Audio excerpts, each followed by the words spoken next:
29장에 있는 말씀은 야곱이 라반의 집으로 가서 라반의 두 딸과 결혼하는 말씀이 이 말씀의 본론이라고 우리가 생각이 됩니다. 이 야곱은 여호와를 만난 사람입니다. 그의 인생의 삶을 하나님께서 어떻게 인도해 주시는지 그 말씀을 이제 야곱을 통해서 우리에게 보여주면서 우리 성도들이 이 세상을 살아가는 삶의 한 예표로 또한 우리들에게 보여주고 있는 것입니다. 자, 그럼 왜 이 야곱이 우리의 인생의 왜 예표인가? 라고 하는 것이죠. 야곱은 장자의 복을 받을 수 있는 그런 사람이 아니었습니다. 그러나 하나님의 뜻을 선택해서 하나님의 복을 받기를 갈망하고, 그리고 그 갈망 속에 하나님께서는 그를 믿음의 조상의 대열로 옮겨 주셨습니다. 왜 하나님께서 그에게 이 믿음의 조상이 될, 또 믿음의 예표가 되게 했냐는 것입니다.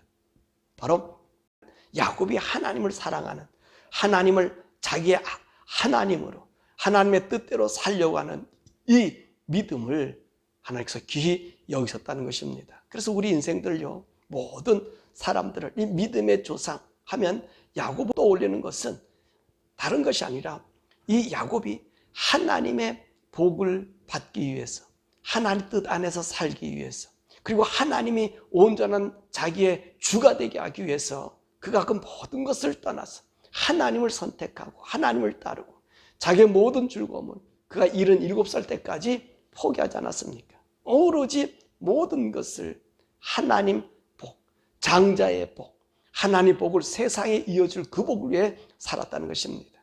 그런 야곱에게 하나님께서 그를 돌보시고 보호하시고 인도하심을 보여주면서 물론 믿음의 사람들이 가지할 태도의 모습을 우리들에게 나타낸 것입니다. 자, 오늘 야곱이 이렇게 하나님 복을 받고 나서 에서로부터 죽음의 위험을 받게 되지요. 그래서 야곱이 이제 하란으로 떠나게 됩니다. 그래서 이 하란 그곳에 바로 아브라함의 친족인 라반, 이 리브가의 오라비가 살고 있었던 것이죠. 이 하란은 어떤 곳입니까? 데라가 하나님의 명령을 받고 가나안으로 가라 했을 때 그의 가족들을 데리고 온 곳이 바로 하란 아닙니까? 이곳에서 이들이 머물러 있었던 것입니다. 구약의 그 연대표를 보면서 이 아브라함이 갈대아 우르를 떠날 나이가 어느 정도 됐는가라고 했을 때 아브라함이 58세쯤 되었을 때 그 당시가 바로 노아가 죽던 해라고 얘기했습니다. 그때 이 하나님께서 데라에게 나타나서 갈대아 우르가 아닌 가나안 땅에서 하나님의 새로운 하나님의 역사를 이룰 수 있는 그 사람들을 선별해낸 거지요. 그런데 이 데라가 이제 자기 가족들을 데리고 이 하란으로 오게 된 것이지요. 그때 그 데라가 그 하란에 있으면서 도저히 움직이려고 하지 않아요. 그러니까 하나님께서 아브라함을 롯과 함께 75세 때 가나안 땅으로 갔어요. 그러니까 이곳에는 누가 남았어요? 아버지 데라와 그리고 나홀이 거기에 남아있게 되었던 것입니다. 그랬더니 나홀이 거기에서 자기 이름을 딴 그 나홀성, 나홀 도시를 만들고 있었던 것입니다. 그리고 그 아버지 데라와 함께 살게 되었죠. 그리고 이 나홀은 그곳에서 부두엘을 낳고 그리고 라반과 리브가를 낳게 됩니다. 또 라반은 또 자기 어떤 여기에 이름은 나타나지 않았지만 익명의 자기 아들들과 그리고 두 딸 레와 라헬을 두게 된 것입니다. 이 바로 야곱이 77살 때 이곳 하란으로 에서를 피해서 피란 오게 된 것입니다. 자, 이 피란 온 이곳에서 야곱은 이제 2명의 아내와 또 2명의 여종을 통해서 자식을 낳게 돼서 이 야곱은 4명의 아내를 얻게 됩니다. 이 야곱이 결혼하게 된 동기가 어떤 동기였습니까? 야곱이 라반의 집에서 한 달 동안 사는 동안에 야곱은 가만히 있지 않았습니다. 열심히 그 삼촌 라반의 그 양떼들을 돌본 거예요. 그러니까 라반이 야곱이 일하는 모습을 보니까 너무너무 성실하고요. 너무너무 잘하고요. 뿐만 아니라 이 나이에 걸맞지 않게 정말로 열심히 일하는 거예요. 그러니까 오늘 라반이 제안을 해요. 아무리 네가 내 조카라지만은 내가 너를 그냥 일을 부려먹을 수 없으니까 내가 네가 싹을 얼마 달라 그런다면 네가 정하는 삭을 내가 다 주겠다 라고 이야기한 거예요. 그러니까 야곱이 얼마나 성실하게 일한지를 알죠. 얼마나 충성스럽게 일한지를 알죠. 그러니까 야곱이 뭐라 합니까? 내가 라헬을 사랑하기 때문에 라헬을 내게 주면은 내가 7년을 라헬을 위해서 내가 삼촌을 위해서 봉사하겠습니다 라고 이야기를 한 거예요. 그랬더니만 이 라반이 얼마나 좋아합니까? 그래, 맞다. 네가 만약에 여기서 나를 위해서 일해준다 한다면 내 딸을 다른 사람에게 주는 것보다 너에게 주는 게 더 좋겠다. 그러면서 결혼을 승낙해 줘요. 그래서 7년을 봉사하고 난 이후에 이제 야곱의 나이가 84세 때 이 결혼식을 하게 되는 겁니다. 그래서 결혼식을 하고 사람들 모여서 성잔 잔치를 하고 나서 이제 신방에 들어갔다가 아침에 일어나 보니까 거기에 누가 있어요? 거기에 자기 아주하는 라헬이 있는 것이 아니라 레아가 거기에 있는 것을 보게 됩니다. 그러니까 야곱이 뭐라 그럽니까? 이 도대체 삼촌이 무슨 일이야? 내가 라헬을 위해서 7년 동안 일했는데 레아를 주는 것이 무엇 때문입니까? 라고 이야기를 합니다. 그러니까 라반이 뭐라 얘기합니까? 야, 이곳 풍속은 동생이 언니보다 먼저 시집갈 수가 없다. 시집갈 수 없으니까. 그래서 레아를 먼저 너에게 준 거다. 만약에 내가 기쁘게 여기면 다시 7일을 채워라. 그리고 7일 있다가 네가 사랑하는 라헬을 줄 테니까 그리고 7년을 더 일해달라. 그렇게 얘기했습니다. 그래서 야곱이 이 라반의 제안을 받고 이 라헬을 위해서 7일을 기다렸다가 다시 라헬을 아내로 맞이하고 7년을 봉사하게 되는 것입니다. 그때 이 라반은요, 자기 두 딸을 위해서 그냥 두 딸만 야곱에게 보내지 않았어요. 그 두 몸종을 그에게 보내주게 된 것입니다. 그래서 이 라반이 레아와 라헬을 위해서 2명의 몸종을 보냈는데 이후에 이들이 야곱의 아내들이 되고 있지 않습니까? 왜 이렇게 야곱에게 이 라반이 2명의 몸종을 날려보내서 이후에 야곱의 아내가 되도록 하였을까요? 그러면 우리 여기서 잠깐 우리가 생각해 봐야 될 것은 과연 이 레아와 라헬의 나이가 얼마나 되었을까 하는 것입니다. 자, 우리는 이것을 알기 위해서 이 라반의 나이 또 리브가의 나이에 대해서 알 필요가 있습니다. 리브가가 이삭에게 시집 올 때 나이를 우리가 20살로 한번 잡아보자는 거예요.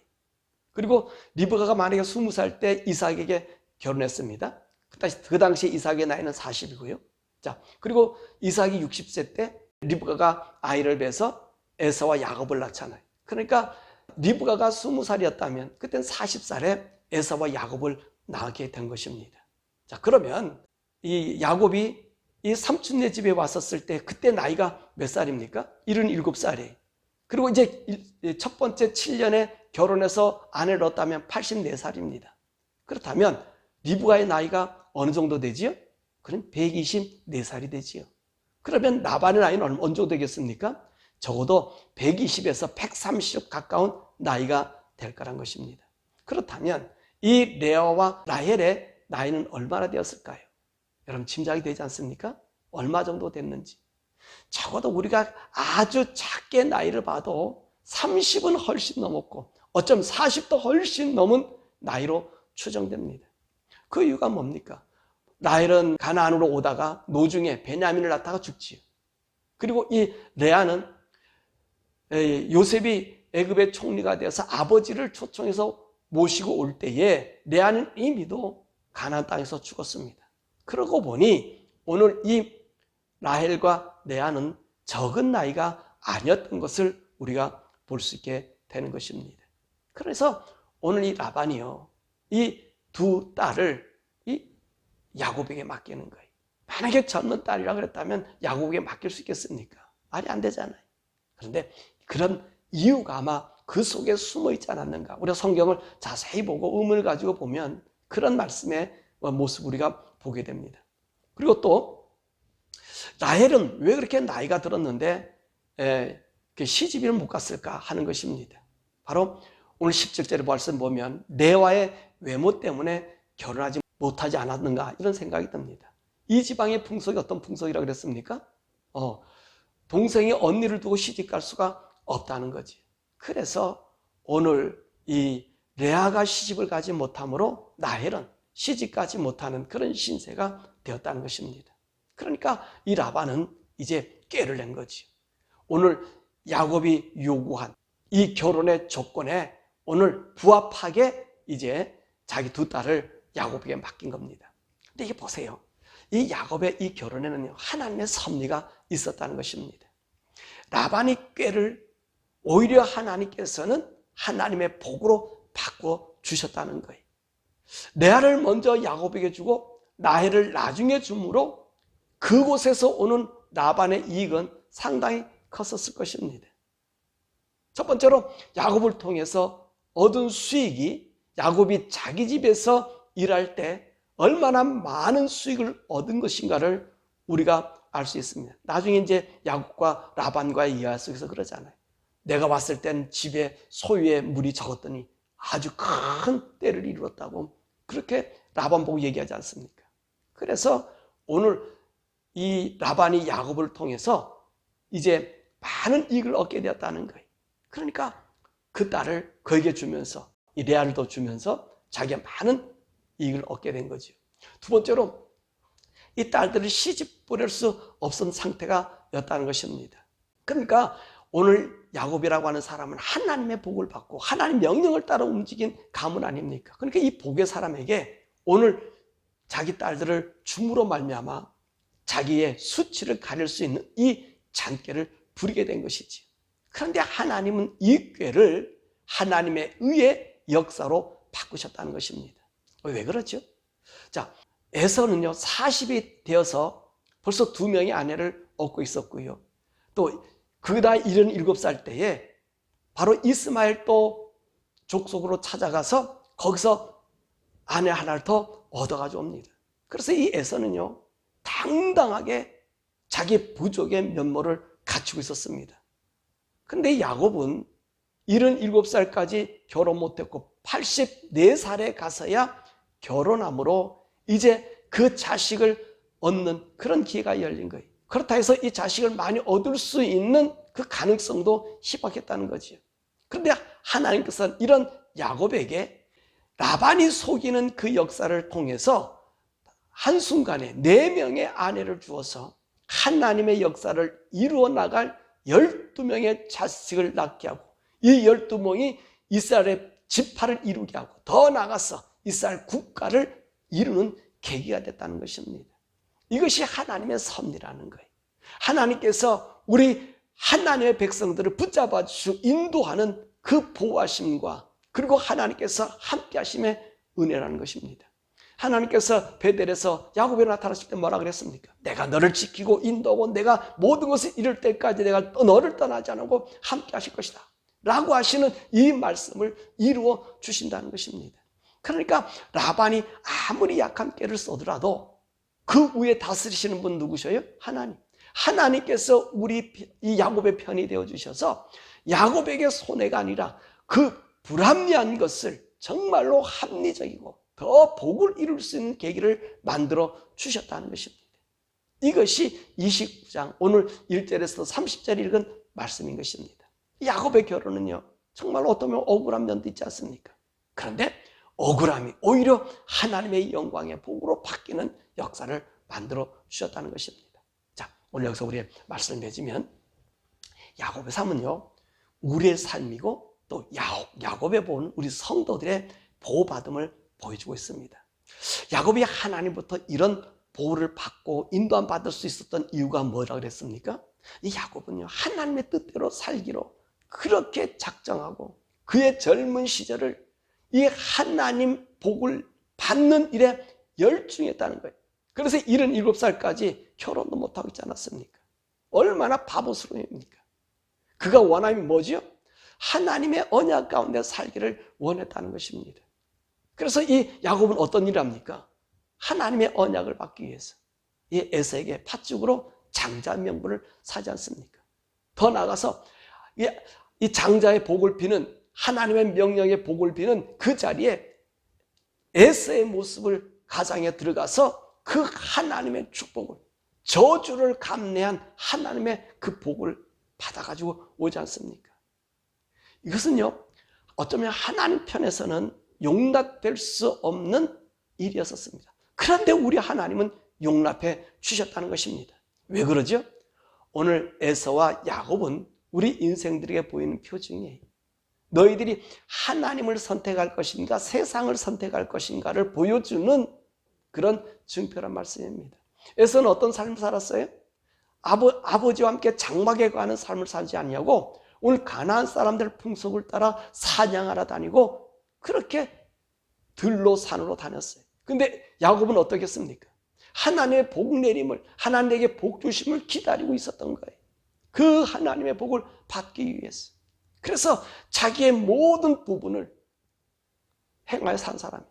야곱은 그 내게 준 선택의 자유, 비록 내가 자격은 부족하지만 내가 하나님의 복을 받아야 되겠다고 하는 이 선택을 하나님께 포커스를 맞아 드린 것입니다.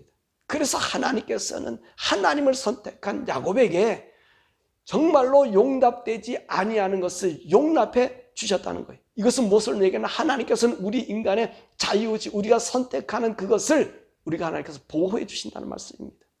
이 자유의지는 누구만 갖고 있다고 그랬습니까? 우리 인간만 갖고 있다고 그랬어요. 이 자유의지는 누구의 의지죠? 하나님으로 받은 하나님의 성품의 한 의지입니다. 그래서 우리가 하나님의 자녀, 하나님의 아들이 되는 권세를 얻게 되는 것이지. 왜냐하면 하나님의 성품이 우리 가운데 있기 때문에 그런 것입니다. 그러므로 우리가 하나님의 뜻을 받아들이냐 안 받아들이냐는 누구에게 달려있는 거예요? 전적인 인간에게 달려있음을 오늘 에서와 야곱을 통해서 보여주고 있다는 것입니다. 이렇게 하나님의 뜻을 선택한 이 야곱에게는 하나님의 인도하심, 보호하심, 동행하심 그렇게 우리에게 해주시고요. 그래서 라반이 야곱을 속이고 그 억울함을 뒤집어 씌웠었지만 하나님께서는 그 억울함을 변화시켜 오히려 4명의 아내를 통해서 오늘 야곱의 가문을, 야곱의 나라를 세우는 복을 우리에게 주셨다는 것입니다. 사랑하는 여러분, 오늘 야곱의 이 모습은요, 신약 성도들의 우리의 예표이기도 하다는 것입니다. 예수님 이 땅에 오시고 나서 천국을 알려주시고요. 이 복음을 어느 종족이나 민족이나 국가에서 이 예수님의 믿음을 가지면 여러분 하나님께서 야곱보다 더 큰 은혜를 주신다고 약속했어요. 이게 무슨 말이냐면 여러분 야곱은 하나님의 사명을 받는 하나님의 복의 통로로 쓰임을 받는다면 우리는요 하나님을 믿는 이 믿음 안에 들면 우리는 하나님의 자녀가 되는 권세를 준다고 말씀입니다. 우리가 어떤 사람이 돼요? 하나님의 자녀. 구약은 이 야곱이 받으려고 하는 이 복은요 예수 그리스도를 이 땅에 오게 하는 복의 전달자의 역할이에요. 그런데 오늘 신약에서는 우리가 예수를 믿으면 그 복 자체가 된다는 말입니다. 하나님의 아들이라는 이 권세의 복 자체가 된다는 것입니다. 그러므로 오늘 우리는 예수님을 믿고 따르는 것을 누구와 같이 돼야 되냐면 야곱과 같이 우리의 삶을 정말로 자기가 저주받을 그 자리까지 들어가서라도 하나님의 자녀가 된 이 권세를 얻어야 된다는 거예요. 그럴 때 우리 하나님께서는 보세요. 야곱을 그 하나님의 복의 계통으로 그래서 믿음의 조상의 배열로 그리고 더욱이 모든 사람들의 대표 이스라엘 하나님이라고 이제 말씀해 주지 않습니까? 그런 대표를 만들어 주시고 나서 그를 지키시고 보호하지 않았습니까? 마찬가지로 우리가 예수 믿어 나의 구주로 하나님을 믿고 섬기면요 이 야곱의 보호와는 다른 보호를 우리에게 해주고 있다는 말씀입니다. 그래서 아무도 우리를 건들 수 없게 만든다는 거예요. 악한 자가 만지지도 못하게 우리를 만들어 주신다고 요한일서 5장에 우리에게 약속하고 있습니다. 그러므로 우리가 이 상 살아가는 동안 예수님을 믿고 우리가 나아가십시오. 믿음대로 우리가 걸어가면 그 하나님이 우리를 보호해 주십니다. 더욱이 지금은 어떤 시대입니까? 오늘 이 시대는요 우리 성령님께서 우리를 인도해 주시는 그리고 우리와 동행하시는 그 시대에 살고 있습니다. 그러므로 우리로 하여금 이 성령님을 통해서 항상 의의 길로 인도함 받고 인도함으로 나가는 거예요. 그렇기 때문에 우리 성도들이요 담대하게 이 세상으로 살아서 나가야 되는 것입니다. 그러므로 이때는요 이 시대는 우리 교회 시대라 그러죠. 예수님 오시고 난 이 시대는요 네가 성령님이 너와 함께 하느냐 성령님이 동행하느냐 안 하느냐가 너무너무나 중요하다는 말씀입니다. 이 신약 시대는 예수님의 복음을 온전히 믿을 수 있는 장치가 바로 성령님이십니다. 우리가 성령을 받지 않고서는 하나님의 보호와 도우심을 받을 수가 없어요. 또 예수 그리스도를 나의 구주로 영접할 수도 없다는 사실입니다. 예수를 구주로 영접하면 하나님의 약속하신 그 성령님을 우리 가운데 보증으로 주신다는 말씀입니다. 그렇기 때문에 오늘 예수 믿고 구원받은 사람은요, 성령님에 의해서 우리가 살아가요. 왜 그러냐면 이 성령님께서 우리를 예수님을 가장 잘 알게 하시고요, 하나님 아버지를 깊이 알게 하고요, 그리고 우리를 진리 가운데 인도함으로 말미암아 예수 그리스도의 은혜가 우리 가운데 사무치게 하고요, 하나님을 하나님 아버지로 영광스럽게 우리가 영광을 돌릴 수 있는 그런 경배자들이 될 수 있다는 것입니다. 그러기에 우리는 성령을 따라 살아야 돼요. 자, 이런 성령의 사람들을 오늘 이런 사람들을 향하여 예수님을 구주로 믿은 사람이라고 얘기하는 거예요. 우리가 교회 나가고 믿으려고 나가고 장로가 되고 목사가 되고 집사가 되고 권사가 되고 이렇다고 해서 또 선교사가 되고 그렇다고 해서 다 구원받은 사람 아닐 수도 있어요. 구원받은 사람의 특징이 있다면 어떤 사람이겠습니까? 이 사람은 예수님을 사모하는 사람이에요. 성령님이 오시면 우리 예수님의 은혜를 사모하게 돼요. 우리의 죄를요 무섭게 여긴단 말이에요. 왜 그래요? 우리 예수님께서 날려 돌아가심을 알기 때문에, 그 십자가에 돌아가심을 내가 믿기 때문에, 여러분, 그래서 우리 주 그리스도의 은혜, 나 같은 죄인을 의인으로 만들어주시고 하나님 아들로 믿게 하기 위해서 그분이 죽은 그 보혈이요 내게 너무너무나 간절해지는 거예요. 그래서 예수님이 너무나 고마운 거예요. 그리고 성령님 오시면 그 예수님이 이 땅에 오심에 대한 이 사모함이 있다는 거예요. 그래서 예수님의 재림을 기다리는 거예요. 그리고 우리가 가야 될 곳이 어디입니까? 천국을 사모한다는 거예요. 이 사람들이요, 이 예수 그리스도의 구원받은 이 믿음의 사람의 특징인 거예요. 또 교회 일을 처리하는 데 있어서도 이 사변적인 처리를 하잖아요. 이 사변적이라는 말은 무슨 말이냐면 성령님의 이 경험 없이 성령님의 임재함을 느끼지 못하고 교회를 때로는 일반적인 세상 제도를 이용해서 교회를 다스리는 거예요. 교회는 엄연히 누구를 따라야 돼요? 교회는요 취해복권 지역이에요. 무슨 말이냐면 하나님이 다스리는 곳이에요. 거기에 세상 사람의 제도나 세상 사람의 그걸 가지고 와서 다스리면 안 된다는 겁니다. 근데 물론 그렇지 않는 교회들이 많겠죠? 그렇지 않은 목회자들도 많이 있고 그렇지 않은 장로님도 많이 있고 그러죠? 여러분, 구원받은 교회들이 아닌 거예요. 우리는 성령님의 입각에서 하나님의 법으로 보호받고 하나님의 법으로 나아가야 되는 거예요. 그렇지 않는 교회들은 여러분 세상 교회인 거예요. 하나님의 구원과 은혜를 물론 거기서도 예수의 복음이 증거되고 성령에 대한 얘기를 할 수 있을 것입니다만은 그것은 방편이에요. 예수 그리스도를 믿는 방편, 자기 이익의 도구가 되는 거지 하나님을 구주로 영접한 사람의 모습은 아니라는 것입니다.